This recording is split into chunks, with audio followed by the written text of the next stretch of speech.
There's a place in Tibet where they're still fighting over the border, but they're not allowed to use firearms. They have a deal that it's all with sticks. They throw stones at each other, but it's still going on. It's a 400-page book, and they get to 1 + 1 = 2 on page 200 and something. The future has to go to the people who want it, you know? Like, if you don't want to have kids, you can't be there in 100 years. Your lifestyle cannot propagate if you don't teach it to somebody. Daniel Aronovich from Data Science Decoded is back on the 632 Nanometer podcast. This time we dive headfirst into the world of Norbert Wiener's 1948 classic Cybernetics, or Control and Communication in the Animal and the Machine. The team explores Wiener's ideas, which were ahead of their time in many ways, but also laid the groundwork for AI, predicted the fall of the Soviet Union, and much more. Along the way, expect plenty of hilarious detours, including Soviet-era cybernetics bans, why Peter Thiel thinks social science isn't science, and a serious debate on whether we can tune the architecture of LLMs like ChatGPT and DeepSeek to mimic a psychedelic experience. Last time we had a really fun episode, and I'm happy to be here again in lovely and cold Boston. And this time we chose the book Cybernetics by Norbert Wiener from 1948. And first I'll give like a short introduction to the main claims in his book, and then we're going to discuss it a little bit more in depth. So the first claim, he says that feedback is the basis of control. So systems, whether biological, mechanical, or social, rely on feedback loops to self-regulate and maintain stability. Second claim, humans and machines share common communication principles. So the brain and computers process information in similar ways, making it possible to automate decision-making. Claim number 3, automation and AI will transform society, which is interesting to what we're experiencing today. And he said that machines will increasingly replace human labor, raising ethical and economic concerns. Again, 1948. Claim number 4, self-regulating systems exist everywhere. So from thermostats to living organisms, cybernetics explains how complex systems adapt and function. And the 5th main claim is that ethical risks of unchecked technology, okay, which is also interesting, relevant to today. He says that without proper oversight, automation and AI could disrupt jobs, power structures, and even human identity. Did he already use AI No. in 1948? No. How did he call it? Cybernetics. And the machines. Okay, that was the hype word. Yeah, that's what's the idea. And it comes from Latin, and it means to steer. So the idea of feedback loops. So it's like steering a ship. And by the way, Kubernetes is really useful in software, and everyone using it to do microservices, etc. It's the same idea. It comes from cybernetics, as it's also steering. I feel like the word cybernetics is more used in Russian, honestly, because Kybernetica. That's right. I feel like I've heard the word Kybernetica many times. That was a department in our school. It was radio techniques and cybernetics. Yeah, so he's like big in Japan or whatever. Like in America, it's not that popular, but in Russia, it's Kybernetica is like actually a thing. But on the other side, you said in Soviet Union it was a prohibited direction of science because it.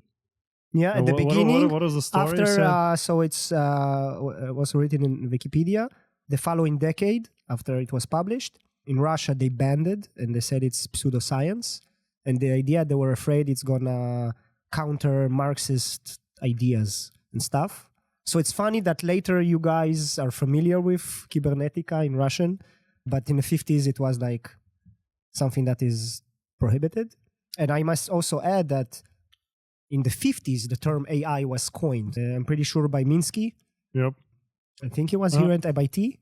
Was there also Rosenblatt? He introduced the perceptron. It's 1958, so I reviewed the paper in my podcast.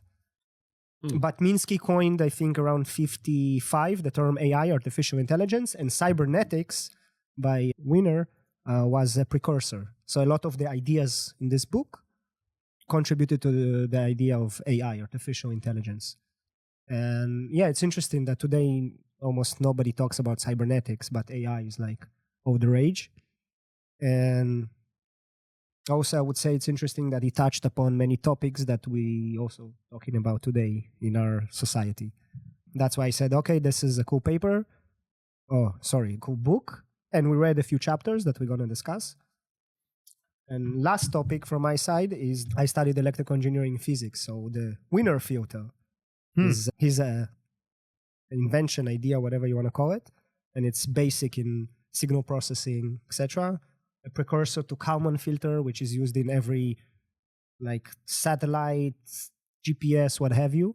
So he had made a lot of contributions to many things. So that's really cool. Yeah, maybe we can start there. What's the Wiener filter? That's a great question. I don't remember.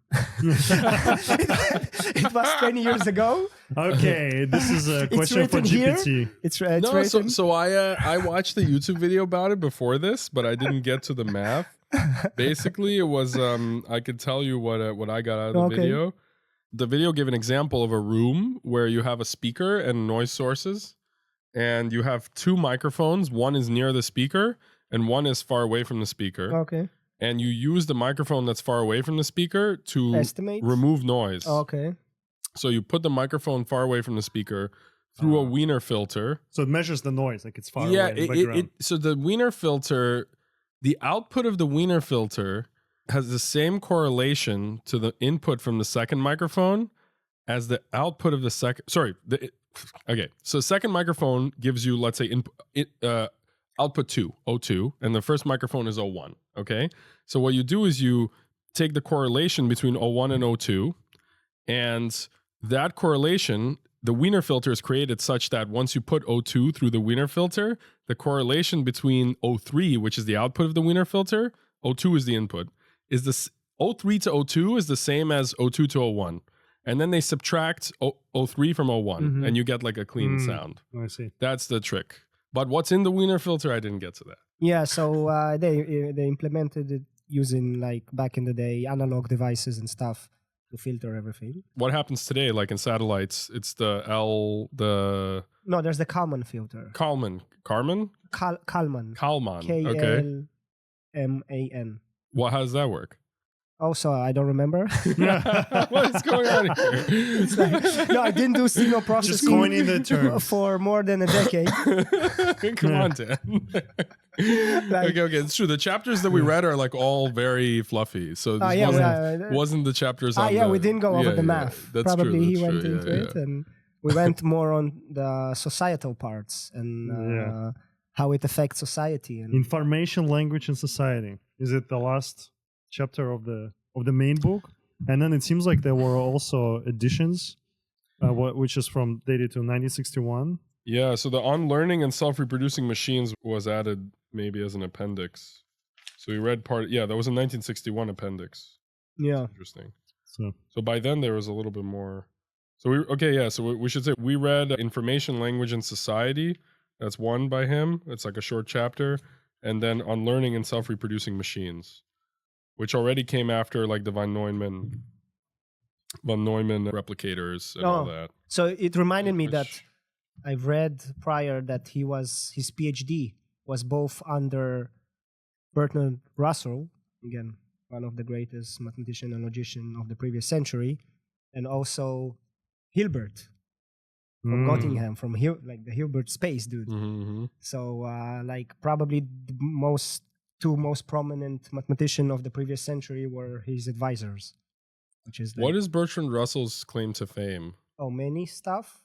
In math, he wrote with Whitehead, Principia Mathematica. They said like in 1908, and they tried to write down math from scratch. From I principles. remember this. So it's like a 400-page book, and they get to 1 + 1 = 2 on page 200 and something, really. And the Russell paradox of like saying, does the group of all groups contains itself or something like that? It's the same thing as the halting problem and all. Is it like the same type? It's related. And then Gödel's incompleteness theorem were affected. Like Gödel came to them by thinking about Russell's paradox. He had a lot of contributions in philosophy of language, trying to define stuff. So like when we speak, what does it mean? How our words connect to objects in reality. So he was looking at those stuff. So again, was he going into like mathematics of the languages? Also. Word embedding? I don't know. But maybe he had similar ideas. And so he was a really interesting person, and again, considered one of the greatest philosophers of previous century. So Wiener had probably a lot of influence. That's why the book is semi-philosophical, and he talked about his views on society, etc. Yeah, I mean, you can see why this was banned in Russia, because the why? chapter we read basically contains like the condemnation of communism, basically. I mean, it's not just communism, but it's essentially like a condemnation of like people engineering society. I'll read it because it's pretty well written. He talks about some things, and then he's like, I mentioned, he talks about kind of like people wanting you to engineer utopia. And then I mentioned this matter because of the considerable and I think false hopes which some of my friends have built for the social efficacy of whatever new ways of thinking this book may contain. So he's like saying you cannot apply cybernetics to, there's no control theory for society, right? Yeah. Or whatever, cybernetics, I don't know, cybernetics is not control theory exactly, but they are certain that our control over our material environment has far outgrown our control over our social environment and our understanding thereof. Therefore, they consider that the main task of the immediate future is to extend to the fields of anthropology, sociology, of economics, the methods of the natural sciences in the hope of achieving a like measure of success in the social fields. From believing this necessary, they come to believe it is possible. This is the funny part, right? So it's like he's saying, in this I maintain they show an excessive optimism and a misunderstanding of the nature of all scientific achievement. All the great successes in precise science have been made in fields where there is a certain high degree of isolation of phenomenon from the observer. And then he's talking about basically that in like thermodynamics, the particles are not living on the same time scale as you. Yeah. Like many things happen to the particles in 1 second, right? Mm-hmm. So you can pull laws out of that, right? Whereas like your lifetime is the same time scale at which the events are happening in society. How are you going to do science on top of that? Like you're even involved in it. Yeah, you're part of you're a particle of the gas. Exactly. I think that's what he says. Like when the social scientists, they would look into some aspects, they would already change them like that. Yeah, just by he's saying societies, like the communities are never going to be the same. Anthropologists that go like visit like some tribe, and the tribe is never the same again. Or they like write down the language and they make a bunch of mistakes, like misunderstanding the language, and that's the new language. Even if this is like a coupled system, so let's say you're an anthropologist and you go, so you coupled and you affect this tribe, still you can get some kind of information out. It doesn't say that it's meaningless. So I'm not sure his claims, if you frame it like that, make sense. I mean, that's what he's saying. I don't even know if that's the strongest argument for his claim, right? The coupled thing, that's one argument, right? The other argument is just that nobody can run any controlled experiments. Yeah, exactly. You know, that's even more, that's even more problematic. So you're saying like he also foreseen not just like we'll get to that like AI and how it affects society, but also that the social sciences are doomed to fail in a sense. Yeah. I mean, he predicts already. He basically says there are no social sciences. They're not science, is basically what he's saying. It's ahead of his time. I mean, at the time, people were trying to come up with race science and economics where you just like force people to do something and it's going to be great. And, you know, people were coming up with all these sciences of like social things and destroying the whole world. But is economics, is it considered as a social science? 100%. I mean, there's still economics. I think. There's math, right? There's like math-based economics, but it all assumes. I think he talks about it in the book. Yeah, it all assumes 100% rational agents, 100% rational agents, right? I think all of these things now are kind of like considered obvious, maybe. Yeah. But when he was writing this, people were super optimistic about we're going to engineer everything and it's going to be amazing. Yeah, we need to take into context that it's again 1948, so that's like the beauty of him. Seeing so many things in the future. Where was he in the United States? MIT. Yeah. MIT. Yeah. Oh, MIT. Respect. It's definitely, you know, I don't think this was like the consensus view back then. I think if you look at like Feynman later talks about, he has a very funny segment about how social sciences are not really science. It like comes up every once in a while. Even like modern day, like Peter Thiel has a thing, which is like, if you have to put the word science at the end, it's not science. Like there's no physics science, chemistry science, you know? Applied like sciences or yeah, like, which is called engineering. Yeah, no, but like they try to stick it together. If you have to add like social science, you know, it's like The more you have to say it's science, the Oh, less the it's less it's science. science. If you have to brand yourself as science, like you don't have to chemistry science, you don't say that, Yeah. right? It's obviously science. So he's like predecessor to Thiel in that sense. I'm curious, when you were reading it, it felt more like something that makes sense, given again the context of the time, or like you thought, oh, that's like an interesting claim. So would you grant that the ideas are... That particular idea was good. I mean, I thought a lot of the other stuff wasn't that strong. I think there was some. You read about animals, right? Yeah. That was an interesting part when he discusses like interaction between the individuals, and he would compare that in human society we use language to interact with each other. Yeah. But then what happens on the level of insects or animals? Or just imagine you meet in the trees a person, but you don't share the same language. How would you What do you learn do? about that person, like But about it their happens interests, often. and Yeah. how Not would you in kn- tree, but how would you do some treaties? we use our hands. Yeah, well, that's what he was saying. Like, at least you need to observe the behavior of the person to understand, kind of get a glimpse on the interest. Or then he also discusses the aspects of smells, because that's primarily what is used between animals for communication. Yeah, smells are more universal than language in a way, I guess. Because it's like same chemical is the same chemical. Exactly. But How is it different than sight? it's easier to misinterpret an image than I think than a chemical. Chemical is like standardized, you know? Yeah, so like they carry less information. It's more Yeah, it's more like color or something, but there's many colors or whatever. It's more like wavelength. It's something that's like relatively specific. But it could be okay, but it could have degenerate, like you could have the same smell could mean different things to different animals in theory, but at least it's not something you have to interpret. Although actually there are neural networks in the smell system. So maybe it is like fuzzier. Yeah. It's also related to like hormones and Yeah, his stuff about the ants and so on was not bad. He had some funny examples he was giving all these examples of magical machines like running away from people. Do you remember this part? Like about like basically the risks of AI, right? So he's like the AI doomer. Like he was just like talking about like being an AI doomer, and he's like gives the apprentice, right? The sorcerer's apprentice that like makes the broom that makes more brooms or whatever. And then the one with the genie that gives you 3 wishes, but like the outcomes are all really bad, you know, and like people keep they're like trying to get rid of this genie or whatever. The glove, like the glove from India story. So he gives a lot of like basically what it was is this. It's too literal. Like the genies, that's what he said across all the things. Like all of these magic like powers take what you ask for very literally, and then it's a total disaster. That's yeah, like it's like the alignment problem today. Yes, when yes, we talk yes. in AI. Like, how do you align the AI to optimize towards your goals or your values without interpreting it literally? But it's interesting because he's basically very modern in this. What he's saying is pretty close to what people say today. It's not like super different. The concerns today are the same. Yeah. So in that sense, it's like people just didn't change their minds. It's like 77 years after, it's still the same. Why? We just haven't It's made like that the- much progress, right? It's Like you know, nobody the really understands the risks. Master and you know? Margaret, when Yeah.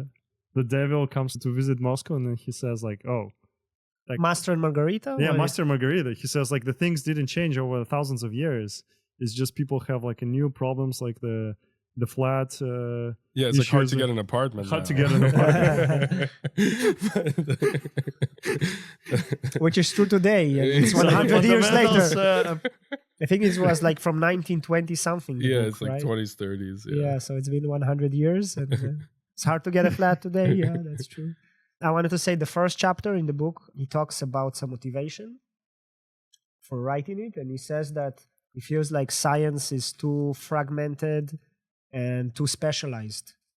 So not too many researchers and scientists actually try to combine different disciplines. And that's what his motivation. He's saying, okay, there's like the computer is advancing, you have the computing machine, you have some biology that's progressing, but nobody's trying to combine them.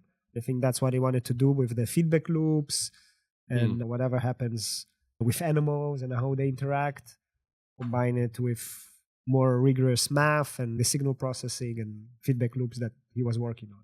So I think that was his motivation to try to Come up with like a new science of cybernetics, basically. That yeah, that's combines what he these said. He things. says, let's Yeah, combine things together, which again, a decade later, the perceptron is also similar. Like, okay, let's look at nervous system and try to model it. So for sure there was something there. So let's talk about maybe the more AI stuff. Yeah. I found some.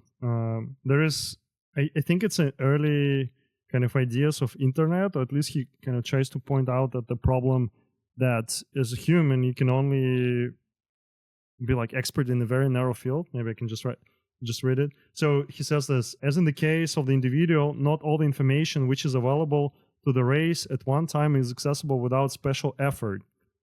There is a well-known tendency of libraries to become clogged by their own volume of the sciences to develop such a degree of specialization that the expert is often illiterate outside his own minute specialty.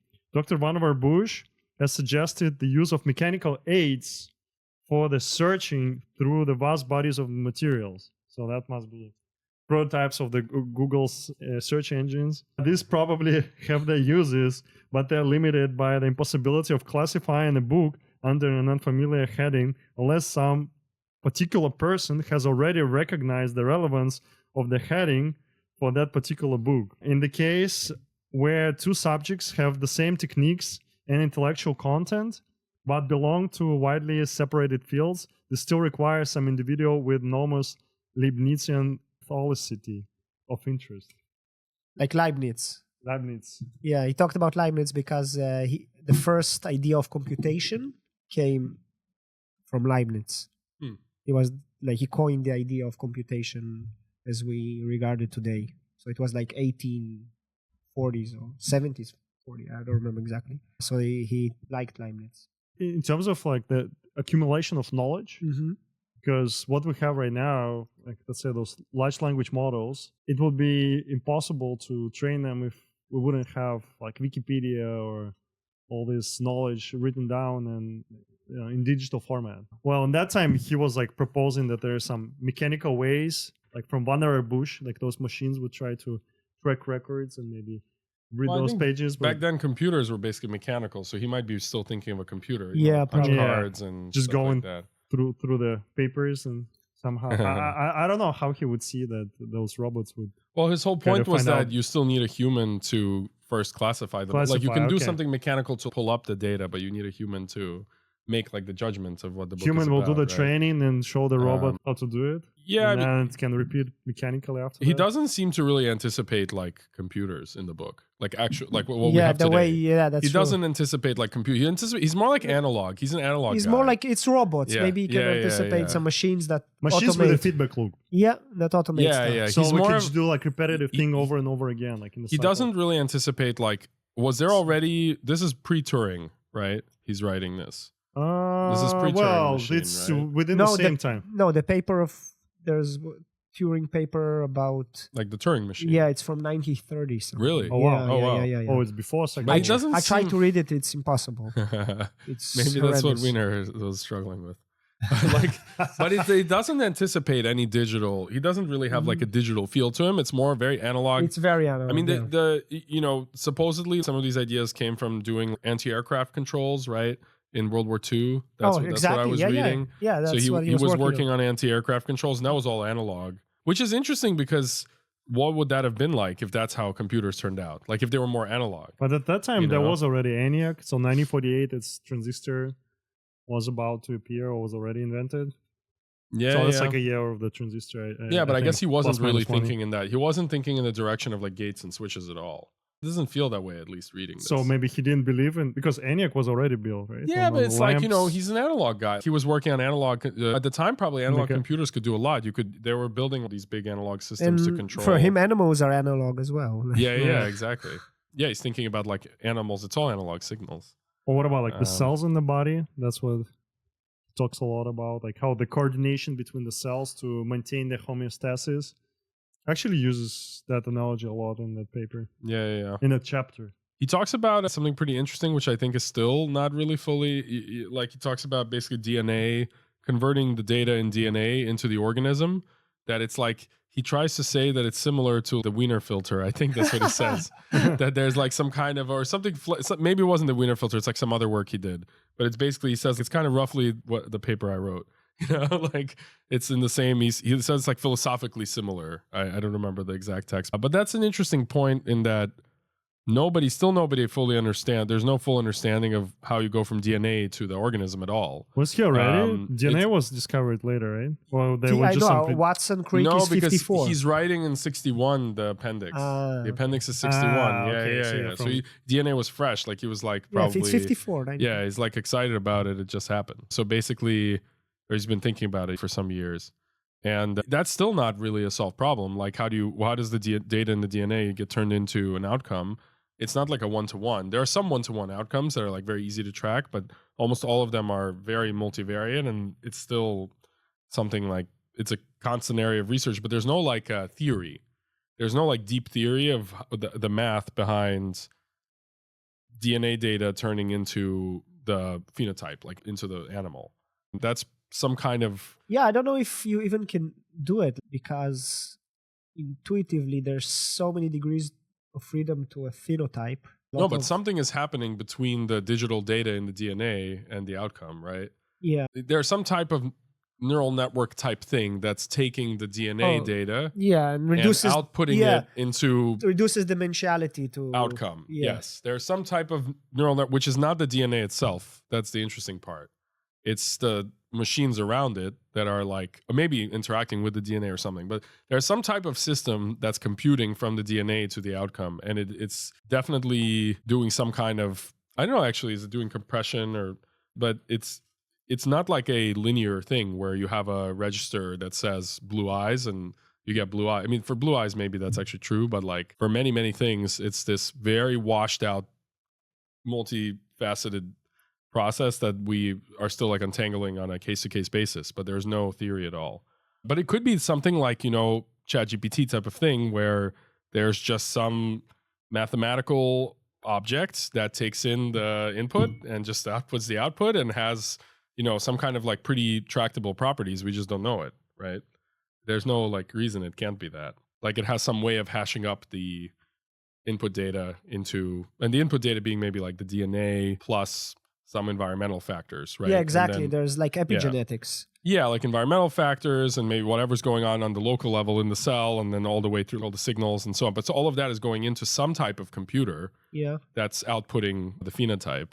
And it might not be like an intractable thing, but I don't know. There must be people that study this, but I don't think there's been like a decisive result. But he was bringing this up in the 60s, and I guess there's still some work to do on this topic at least. We mentioned AI doomers. Today. AI doomers. Yeah. In a sense, he was one, right? He was trying to tell us about the dangerous outcomes of automated society. Yeah, and like automated control of nuclear weapons and stuff like that. Yeah, so I want to ask you where you stand, each one of you, on the, like how on the spectrum of AI is amazing, we should accelerate it, so accelerationism, to the AI doomers, we should stop it. Like, where are you on the spectrum? It's gonna get worse and worse and worse and worse. No, I mean, there'll be just a new way, like instead of, I guess now a lot of people are thinking that they'll be replaced by machines. Okay. So let's say big discussion. I mean, I guess it's already happening in these manga companies. Yeah, I mean, that would happen. It's just everyone will become the lord of its own land. No, and I'm asking... and have your own like AI agents working for you. I'm asking something more existential. Would AI destroy the human race? Or destroy the human race? Yeah, like this is the doomers. They have claims that I can hash them out, but they say there is a chance. There is a chance. Okay. Like Paperclip Maximizer type of thing. You have a machine that makes paperclips. We have to evolve, have to deal with that. But the progress would be difficult to stop. I mean, I think it's inevitable. The risks are rising. What's an AI destroying humanity, or what do you mean? What is your claim? I'm positive. Okay. Are you positive? Positive in my views. Meaning it's gonna be amazing. I think we'll survive. Okay. Like the cockroaches survive. Okay. We'll find a way. Okay. Mike? What's my take? I mean, I always have a very skeptical take on AI. Like I tried to use GPT-3 for a lot of things, didn't really work. I tried to use GPT-4 for a lot of things, it was a little bit better, but it still doesn't do. Basically, I've seen only 2 impressive AI things, okay? And one only recently. So one is glyph.app, which is like a meme generator, which makes actually funny memes. Like they're actually funny, which is not easy. Even people can't make jokes. Like many people cannot actually be funny, especially not like on demand about any topic, right? So that's like truly impressive. And then and then Tesla, I've recently gotten to experience like I'm borrowing a Tesla and it has self-driving. It's actually driving itself like 40 minutes at a time, and in a human way, it feels human. Like it feels like a human is driving the car. Does it feel like a mess hole driving? No, it feels like, it like writes on red, and like it kind of behaves in a very human way. So I think those are the first 2 like real aha moments I've had. For me, asking a question from a chatbot and getting a response that I would be angry about from a person is like not ideal, and that's like how I feel most of the time when I use chatbots. It's like if a person responded this way, I mean, sometimes they're useful, like spell checks, but it's like if a person sent me like a lot of fluff and I had to like dig through it for the actual thing I want to know, they have a lot of issues with brevity or like accuracy and all these things. That doesn't feel to me close to, it doesn't feel like evidence of doom, I guess, right? So like, what is the evidence of doom? Tesla self-driving is better evidence, I would say, than like normal ChatGPT interaction. I don't feel the doom from it, I feel kind of like I wish this worked better or something. Like I wish this was actually more powerful. But with robotics, maybe it's more like doom feeling. But I think, so the problem is that like, where does the doom come from? I think software engineers, because they live in the software world, they don't remember about all the limitations of like physical reality. Yeah. And like even people, given all the research, whatever, it's hard to create doom. There's so many friction points on the way to like even getting something done that I think an AI is not trained to overcome these friction points at all. I feel like it's if it happens, it's something so unpredictable that like you can't make predictions about it. I think the people who make these doom predictions, they have like these chains of reasoning, which to me look very flimsy. So then you would have to just say like something, I don't have a reason, is like would be almost like better than the chains of reasoning I've seen for the doom arguments. But there could be also things something like related to IoT, like Internet of Things. The smart houses, like there would be more like digital kind of control devices. And then at some point they wouldn't let you back home or maybe do something else. Yeah, but it wouldn't end the human race. Like, like there could definitely, you could be held hostage by AI for sure. Like your house could say, I won't let you in unless you send me 5 Bitcoins. Yeah. Like I could see that happening for sure. But it's not significantly different from like criminals doing that. So it's kind of like, I mean, we have problems already. So well, I mean, also what happens, let's say hypothetically, if it gets its hands on missiles or like the nukes, right? Yeah. So unless you, or like power plants, like you would try to keep them separate from AI for... Yeah, I mean, we have already a lot of dangerous things going on. Like we're trying to keep a lot of people away from nukes. So it's not obvious like what's the difference. Same like Tesla self-driving. Like if one day, like let's say, I mean, it may be not intentional. Okay. But the FSD would stop working, and then I would try to full self-driving. Yeah. And then it starts to do some weird things. Yeah. Like so some people would die, not everyone. Yeah. Just put everyone in the crash. So what's your take? So I wanna echo your thoughts. I believe that many of the doomers have never done any physical project in their lives. Often they're like academia/software engineers, and then it's easy for them to extrapolate how it could do end-to-end stuff. But in your physical reality, everything becomes much more difficult. You have like friction points. You want to make something in the real world. There's so many moving parts. And the idea that AI somehow can coordinate the whole world, right? First, the AI is going to be scattered. There's going to be many different ones, like huge amounts. Like everyone will be coordinated against humanity. Like, I don't know. It feels weird, even if it's trying to maximize something. So first, there's going to be like many AI agents. Why would they interact in the first place? But also, there's the physical part. Trying to do something physical in the world, it's extremely difficult. Requires much more coordination. Another counter, in my view, is like time, right? Even if there is some crazy AI that's trying to maximize, and he says, okay, do it now. There's like propagation of activities in the world. So we'll have time to respond. So if some system goes out of control, again, because there's also physical, it's not just software, we have time to respond. So although claims usually that I hear are not convincing, I think at the end, the most dangerous thing to us is ourselves, right? Like humans using technology to destroy ourselves or others. That's maybe something we should be afraid of, and AI is just one tool. I mean, I think maybe if you just project forward a little bit, so if you take the human fertility, right? Yeah. And you assume it's like relatively stable from today, like similar to what it is today, or the trends are the same. So in like 2100 or 2200 or something, I don't know when, but it's basically going to be Mormons, Hasids, and AI. You know, like that'll be the world. You're going to have the religious fundamentalists, you know, for better or worse, like, you know, people who are like truly religious. Yeah, let's have many kids because God you're going to said have so. the people, exactly. You're going to have the people who reproduce for God, and you'll have AI. And everyone else. Which is God. Yeah, which is like that's another religion, and which also can reproduce and so on. Let's say it has the capacity to build more of itself and so on.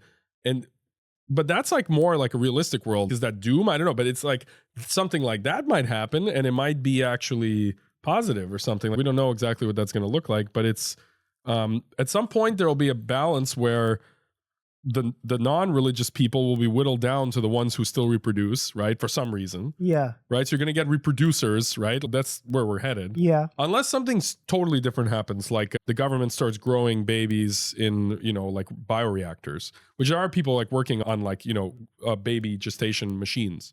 So you could start, you know, doing like a tax incentive, send us your eggs. Like you know. IVF and then IVF in a box. Yeah, it goes, yeah. There are like startups earnestly trying to build that.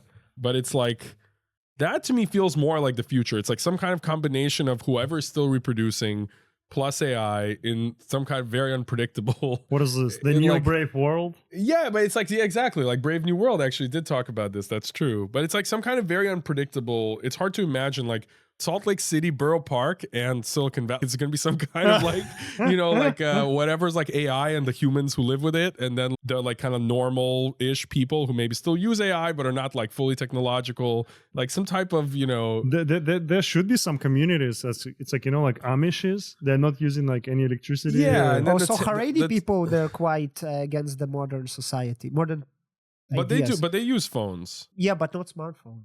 Really? Only if they need for work. Chabad people, I think, use phone. So they'll use some technology, right? Yeah, some technology. And obviously Mormons use all of it, but with like some limits, right? So I think probably the AI is going to hit these, and obviously you have Muslims also and so on. So you're going to hit these religious limits. And so AI will not be able to like fully change people's lives because they're going to have these religious borders, right? And so that will all have to like butt up against each other, and that's like, well, we'll have in 100 years. Yeah. in order to first, like, I agree guess with you. Like 400 years. I don't know on how many long things, it'll take. And I think one of the premises that doomers miss is the fertility red pilling that you have and we share, meaning we look at the data and we see what's going on and nobody really talks about it. Yeah, Western society is going to decline, meaning just numbers. I think not just Western, it's like everywhere. I think it's globally. Yeah, like it was. in Asia, so the China numbers look really bad right now. Oh, Korea, and, who is Korea is the worst, Oh, or something like that. Or Japan or Korea are the worst, but the China numbers look really bad. I was just in China for work, and I would in like some meetings, I would you know, we sell blood tests, so I would talk about like the, you know, IVF, blood tests for IVF. Yeah. I would open up the China fertility statistics and I show the CEO of the company, like, look, if you don't start doing more IVF, drinking too much bubble tea. There's not going to be exactly, like maybe too much plastic in the whatever. But basically, China will have, I think by 2100 at the current like projections, I think it's 700 million people. Wow, it's half. Yeah, it's like really low. So basically, show this them kind of for fun and be like, look, this is why you have to do more IVF. Otherwise, who's going to work here? You know? I think it's like, it's only partial picture because it's not like just half of the population. Most of those 700 million, it's old people that need help. So then AI comes in, right? Yeah, so you're okay. This is an interesting point. Now, if you take into account the possibility that people will live like 200 years, right? You there? Let's say, you sold on this. Let's just take the assumption that people can live for 200, 400 years, something like, let's say 200. That's like, then you will have a population. You'll have the Mormons, the Hasids. You'll have the people that still reproduce for some reason and like are fully merged with AI. And then you'll have the old people who basically they cannot even live without AI, right? Like they have like 5 robots, and it, like their whole life is like they're like a taking care of them. They are the organic component of a whole AI household. Yeah. Smart house. You're living in the Matrix house. Yeah, exactly. Like you live in like some kind of AI power. I mean, that's what like all the like companies that are making robots, that's what they're hoping for, right? Yeah. Like that there's going to be like a big business of and like put selling. a VR on top of that. So you're living in an ideal world. I mean, ideally not the VR part. But anyway, I mean, that's an interesting, if you like project all these things forward, right? There's going to be all these potentially like 190-year-old people.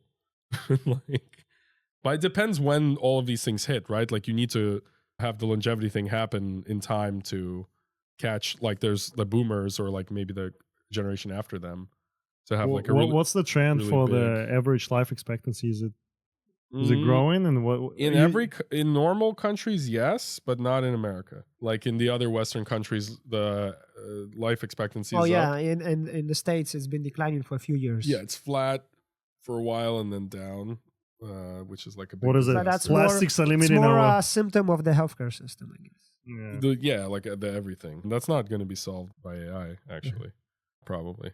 But none of those cases are really doomer cases.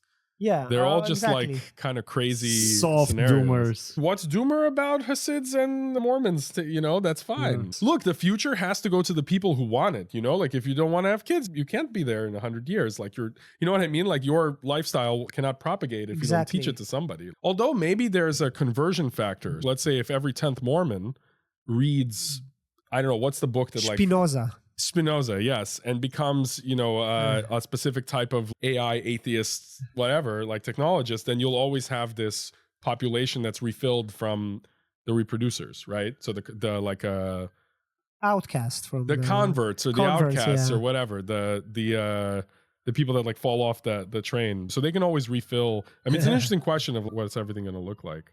I was talking to someone that has like, he's a religious Jewish guy.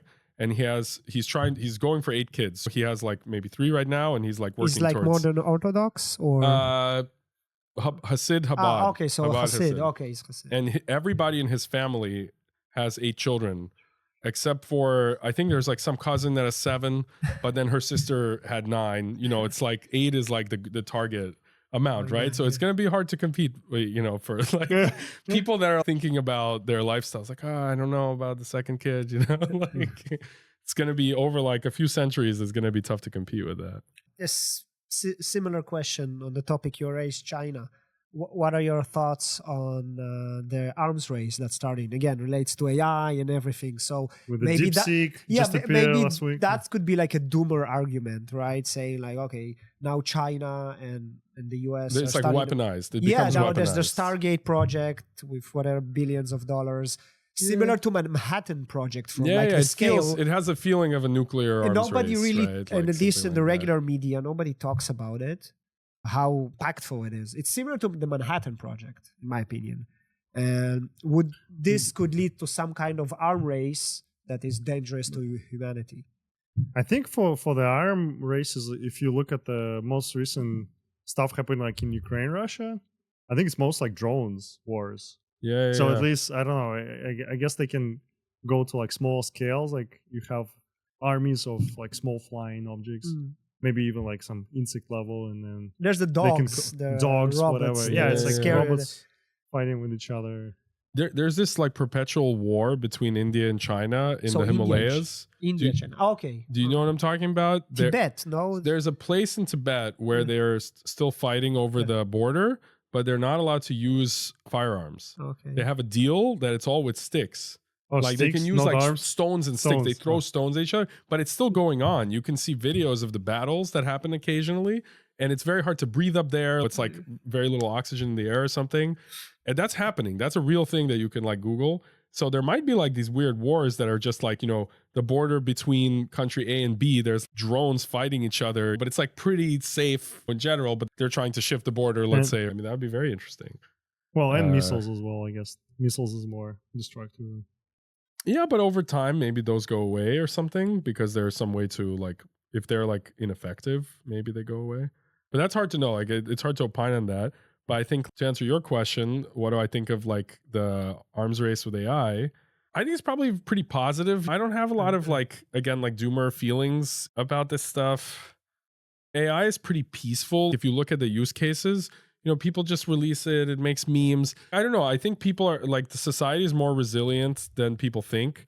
If you look at TikTok, you know, supposedly TikTok was like very toxic to children, right? So, I mean, they're like trying to ban it and stuff. But I mean, eventually what will happen is people on an individual level will just not let their kids use TikTok. I mean, at some point, some percentage, right? So maybe we'll lose 50%, you know, or whatever, but people are pretty resilient. So I think it's not, these like software things are not that dangerous. I think like nuclear weapons feel worse, you know, like this feels generally like a softer version of a problem. Yeah. Like, you know, I agree. It's like smarter missiles, smarter robots, like who has the more agile kind of machines. Yeah. I mean, it's like, how does it relate to? So this is an interesting technical question. It's like all the progress they're making in chatbots, does it actually translate to like drones and robotics? I think it does. They wanna use like LLMs, Like different reasoning? LLMs inside robots. Well, it's more like not, let's say, LLMs, but the current architecture for AI, let's say transformers, can be used for Yeah, for sure. like image recognition. Audio, or yeah. like, I mean, even like Tesla's self-driving, it's also. I mean, but based on that'll be very Transformers interesting. Like if architecture. you're actually having a robot operated by an LLM, then people will be trying to like, you know, there's all these jailbreaks of Yeah. LLMs. People will be jailbreaking these things. Like, you know, they're going to be like convincing them to shoot the wrong way, and they're going to be attacking them friendly in like, fire or what? well, like, have you seen the jailbreaks? Like DeepSeek is not allowed to talk about like certain Chinese topics, and people like Okay. find ways to have it talk about to it, ask it replacing instead of- certain letters with numbers and like stuff like that. There's a guy on Twitter who breaks every ChatGPT that comes out. I forget his name. Do you know who this is? No. So his thing is like every time they release new ChatGPT version, he tries to get it to say something racist or whatever. He's like the expert at this. So he'll come up with like an enormous prompt that like puts it in a position where it has to say something. You know, I think he's broken every one of them pretty much at some point. Like they patch it up afterwards. Yeah. Yeah, but I think dooming doesn't really come directly from LLMs.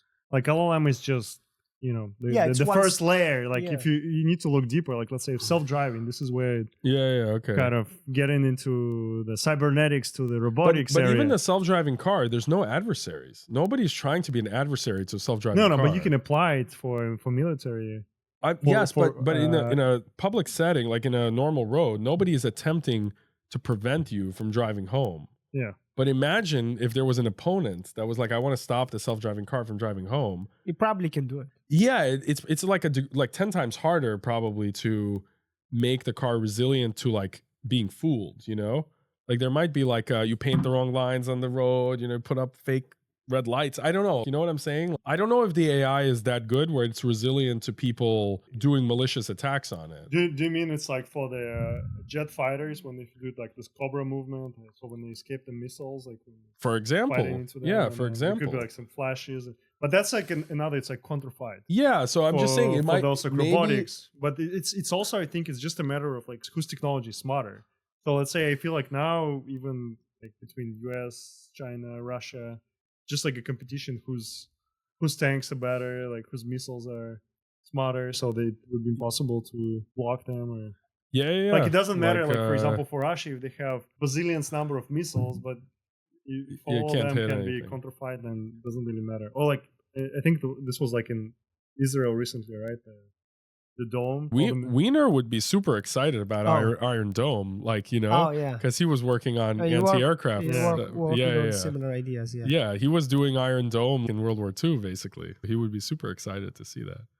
And I think he's Jewish. Yeah. we were just discussing Wiener is descended from Maimonides. Oh, yeah. Who is like, this was also in the Wikipedia article, who's one of the most famous Jewish philosophers in the, like, True. I guess, like late Middle Ages or whatever. And rabbis. So Yeah, like, yeah, we talk rabbi about and Hasidic Jews. So yeah, he's like a star. So Wiener doesn't get a position at Harvard. This is also in Wikipedia. Because He doesn't get a position in Harvard in 1919 or something because he's Jewish.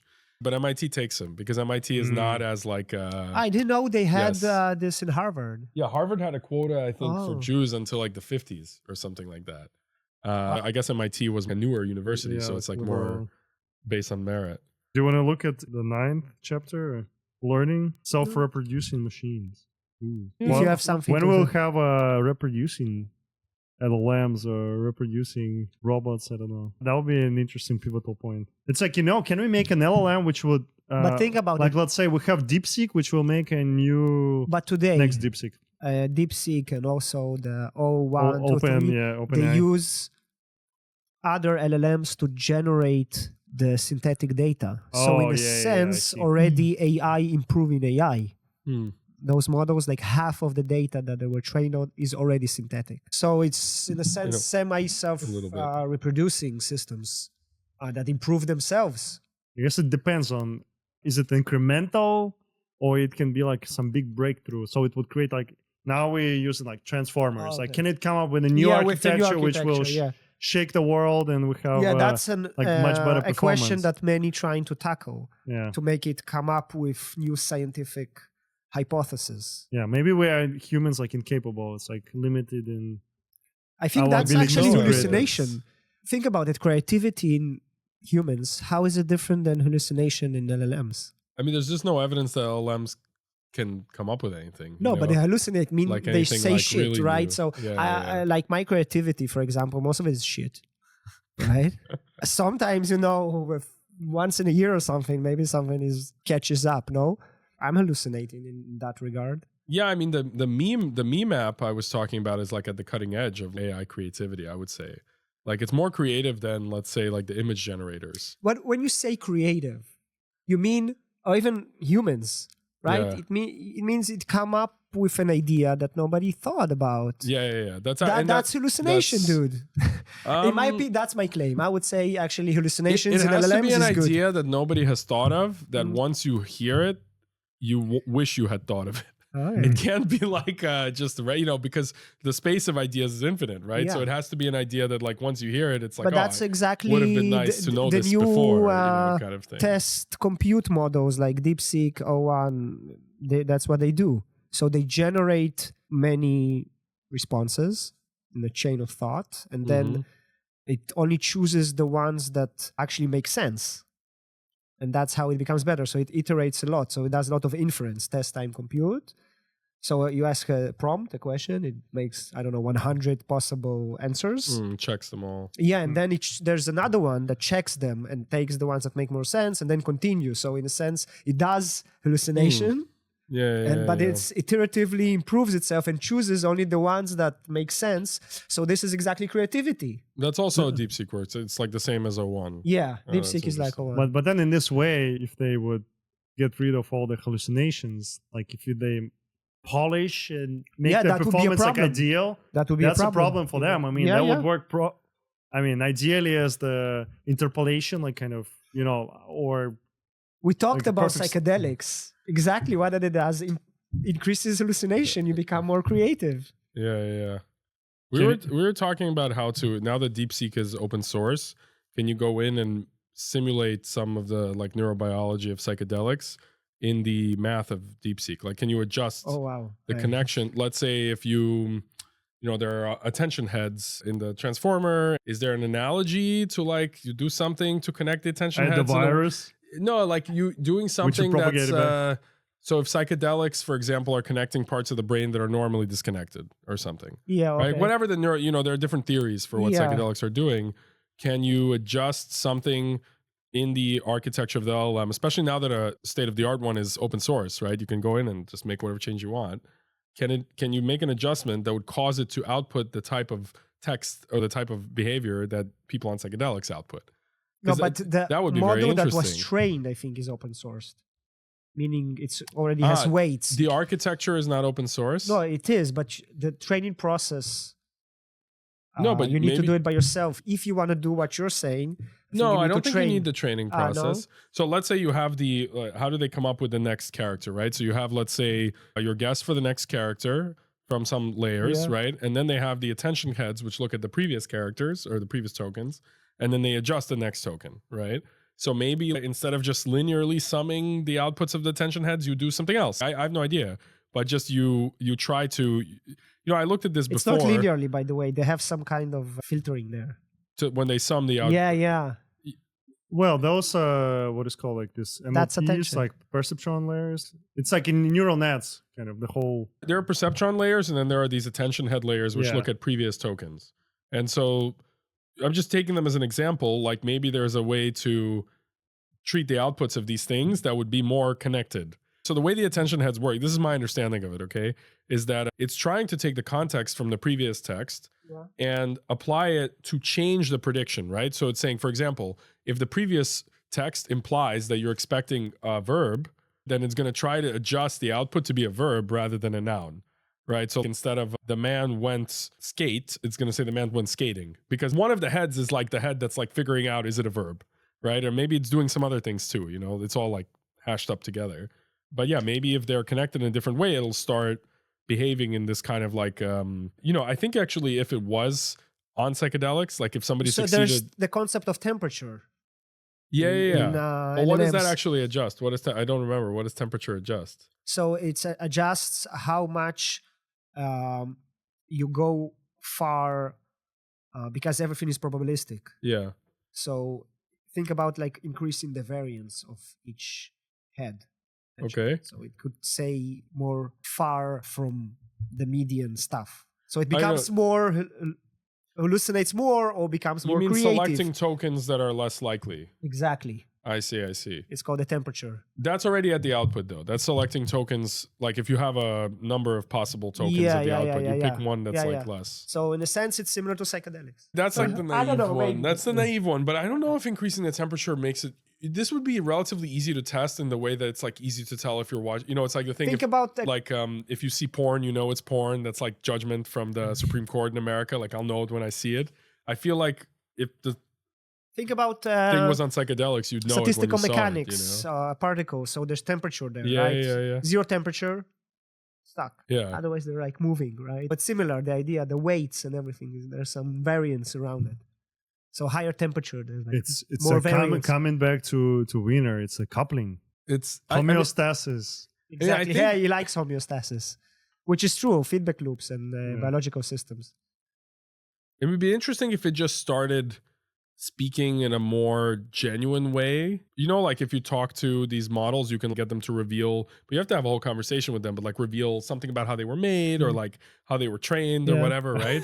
It would be interesting if it just started saying that. Ask it like, how are you doing? And it just started like talking Having a about bad day, so many talking about its inquiries. existence, or like its training or something, something more like what people do on psychedelics. Let's say you ask it like, how do I calculate the amount of water in a cup? And it starts to like, oh man, I remember the last time somebody asked me this, how I felt, and like, So just more connected. I tried to do it with prompting. Okay. I just told him you took like 5 grams of shrooms. Let's have a discussion. How does it it are work? you satisfied with It wasn't bad. Like Okay. I told him like describe how you're experiencing this conversation now on psychedelics compared to before, and then like I said, okay, ramp up the dose.